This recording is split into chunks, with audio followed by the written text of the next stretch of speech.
آداب ناظرین، S24x7 میں آپ کا خیر مقدم ہے۔ ہر خبر پر ہماری نظر، جو پہنچائے اب تک سچی خبر۔ آئیے دیکھتے ہیں آج کی یہ خاص خبر۔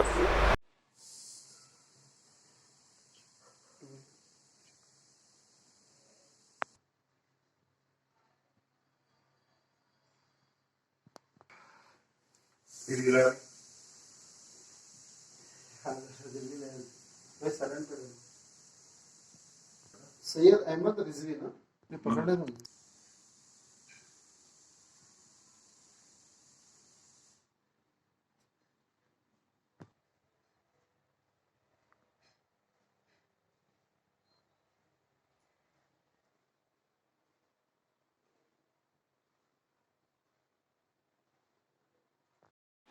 یہ وسیم رضوی جو ہے سپریم کورٹ میں ایک پی آئی داخل کرے جو قرآن کی آیتوں کو ریموو کرنے کے لیے، اس کے بارے میں آپ کا کیا خیال ہے؟ دیکھیے آپ،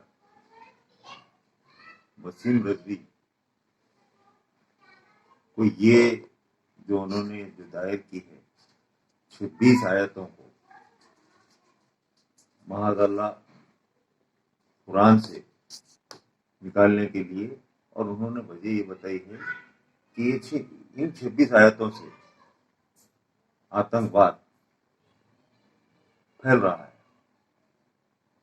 تو ان کو شرم آنی چاہیے کہ اس قسم کی اونچی حرکت کرتے ہوئے۔ اور میں تو یہ کہوں گا کہ اسلام میں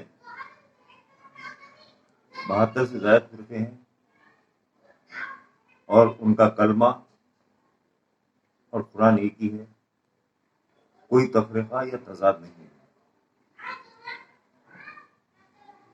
کلمہ اور قرآن اگر ایک نہ ہو تو مسلمانی باقی نہیں ہوتا۔ اور انہوں نے جو وجوہات اس میں بتائی ہیں تو اس میں بھی ان کو شرم آنی چاہیے، کیونکہ مسلمانوں کے بیچ ایک تفرقہ ڈالنے کی کوشش کی جا رہی ہے۔ عام طور پہ یہ بات کہی جا رہی ہے کہ یہ شیعہ قوم اس میں بدنام ہوگی۔ میرا یہ ماننا ہے کہ میں جب وسیم رضوی کو مسلمان ہی ماننے کو تیار نہیں ہوں تو یہ شیعہ یا سنی کا تو کوئی وجود ہی باقی نہیں رہتا ہے۔ کیونکہ میں ایک سینٹرل وقف کونسل کا ممبر بھی ہوں، اور بھارتیہ جنتا پارٹی میں قریب 41 سال سے فاؤنڈر ممبر ہوں، پارٹی میں کام کر رہا ہوں۔ وسیم رضوی کا ابھی جو یو پی سینٹرل شیعہ وقف بورڈ کی جو inquiry committee ministry of minority affairs government of India کی طرف سے بنائی گئی تھی، اس میں بھی میں ایک ون آف دی ممبر ہوں۔ تو میں نے وہاں پر یو پی کا جو دورہ کیا، اور وہاں کے وقف بورڈ سے اور وہاں کے جو شیعہ پراپرٹیز ہیں وقف بورڈ کی کئی مقامات پر میں نے وزٹ کی، تو دیکھ کر بڑا دکھ ہوا کہ ایسے بھی مسلمان ہوتے ہیں، یا ایسا بھی کوئی شیعہ ہوتا ہے وسیم رضوی کے جیسا جو تمام شیعہ وقف کی املاک ہے وہ ختم کے برابر آ گئی۔ کروڑوں روپے کا، اربوں روپے کا غبن ہے اس میں۔ لکھنؤ کے شیعہ یتیم خانے میں پہ وہ قبضہ کر کے بیٹھا ہے، وہاں کتے پال رہا ہے، کیونکہ وہ خود بھی ایک کتا ہے، وہ کتے پالے گا۔ آج جس طریقے سے یعنی مسلسل اگر یہ وہ سمجھتا ہے کہ ان باتوں سے بھارتیہ جنتا پارٹی خوش ہوگی تو یہ اس کی غلط فہمی ہے۔ بھارتیہ جنتا پارٹی مذہب، چاہے وہ کسی کا بھی ہو، جو دھرم ہے اس پہ قائم رہنے کی بات کہتی ہے، چاہے وہ مسلمان ہو، ہندو ہو، سکھ ہو، عیسائی ہو۔ تمام دھرم اپنے اپنے دھرم پر قائم رہتے ہوئے کام کرنا بھارتیہ جنتا پارٹی کا شیوا ہے۔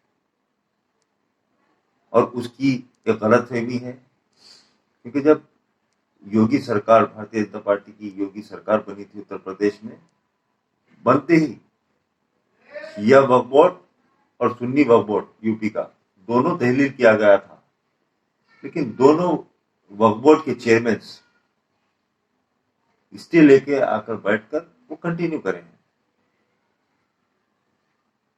आमतौर पे लोगों को ये गलतफहमी है कि वसीम रिजवी भारतीय जनता पार्टी से ताल्लुक है, जबकि ऐसा कुछ नहीं है, बल्कि भारतीय जनता पार्टी वसीम रिजवी के खिलाफ वक्फ बोर्ड में जो धान ली है उसकी तहकीकात कर रही है, उसकी तहकीकात जारी है। मैं बस यही कहना चाहूंगा कि हिंदुस्तान में, ये दुनिया में, यानी इस्लाम के ताल्लुक से कई बातें, कई चीजें पैदा हुई हैं, क्योंकि इस्लाम में क्लियर मैसेज है, कुरान में है, लकुम दीनकुम वलिया दीन, तो उसमें क्लियर है मैसेज कि हम, यानी कुरान ये बता रहा है कि हमारा मजहब हमारे साथ, दूसरों का मजहब उसके साथ, और हम अपने मजहब पर कायम रहते हुए दूसरे मजाहब का भी एहतराम करें, ये लिखा है। और कुरान में आप यानी शुरू से लेकर आखिर तक अब आप जाएंगे तो वहां पर अमन, भाईचारगी और जिंदगी के उसूल, सेहत के, यानी इंसान की सेहत के बारे में इस्लाम यानी बहुत सी क्लियरिटी है।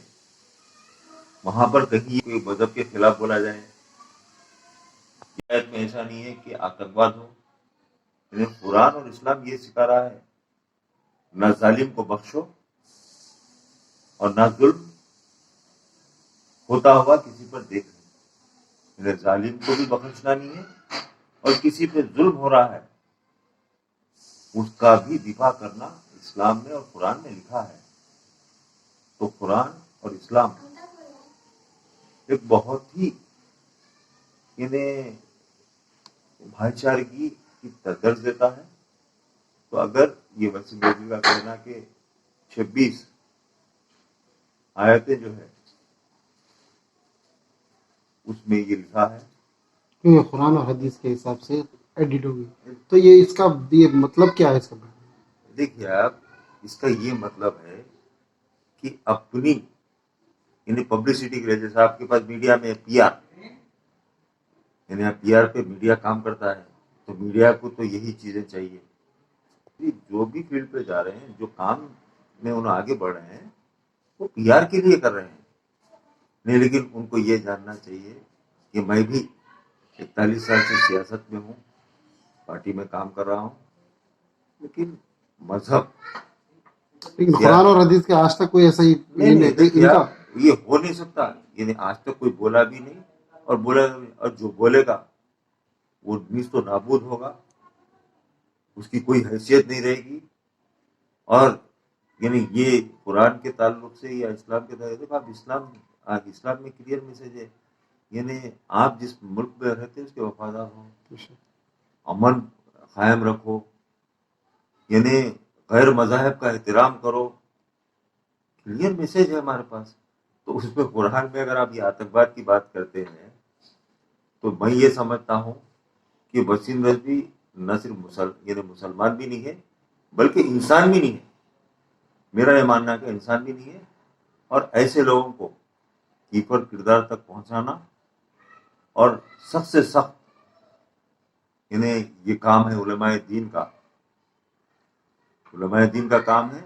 मुसलमान उलमाए दीन, मैं शिया उलमाए दीन की बात नहीं कर रहा हूँ, मुसलमानों के चाहे वो 72-73 फुरके के जितने भी उलमाए दीन है, उनका काम है कि इसको बख्शना नहीं चाहिए, सबको आगे आना चाहिए, सबको आगे आना चाहिए। आपकी तरफ से भारतीय जनता पार्टी, देखिए आप, भारतीय जनता पार्टी एक सियासी जमात है, और भारतीय जनता पार्टी न कुरान के ताल्लुक से बोलने, कोई कुरान के ताल्लुक से बोलता है तो उसको भी नहीं बख्शेगी, कोई गीता के ताल्लुक से बोलता है उसको भी नहीं बख्शेगी, कोई बाइबल के ताल्लुक से बोलता है उसको भी नहीं बख्शेगी। लेकिन वसीम रिजवी ये बीजेपी में हीरो बनने की कोशिश में लगे हुए। देखिए आप, ऐसे लोगों की भारतीय जनता पार्टी में कतई जरूरत नहीं है।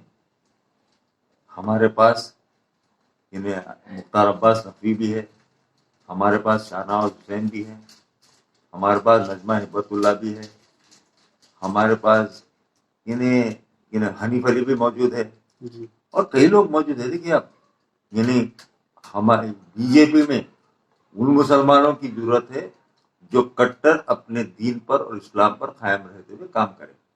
بی جے پی میں ان مسلمانوں کی ضرورت ہے. ایسے ضمیر فروش اور ایسے کمزور ہوئے مسلمانوں کی ضرورت نہیں ہے. بی جے پی میں جتنے بھی مسلمان ہیں وہ اپنی ایمان پر اور اپنے مذہب پر قائم ہیں.